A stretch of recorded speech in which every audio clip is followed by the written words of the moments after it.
what happened after the Panama Canal construction was built, in 1914, the canal was inaugurated, and there was a situation again for the Afro-Caribbeans because it was like there was no more job within the canal zone.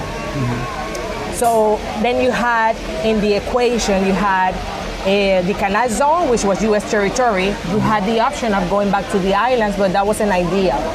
And the sugar industry was declining. And so, it was like going back to the islands and what they were going to do. It wasn't, and then you had Panama in that equation. But Panama was not opening the doors to the Afro-Caribbeans either. There was a lot of discrimination in Panama. Even though we already had the the descendants of the Afro-colonials, that first group, the Afro-Caribbeans were, perceived as different because they didn't speak Spanish and their religion was different too.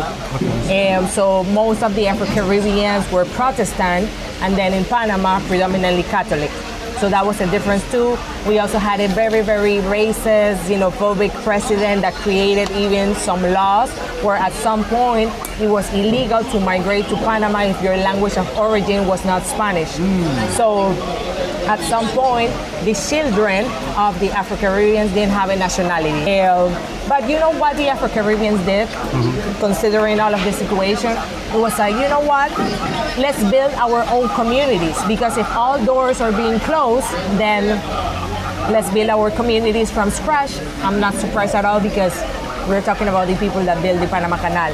So certain neighborhoods like Rio Abajo, that's where my mom grew up, and my family, my uncles and everything, that was nothing before. Like they built everything from scratch. It's not predominantly Afro-Caribbean, but back in the days, Rio Abajo was like an Afro-Caribbean neighborhood. You can see a lot of resistance throughout our history.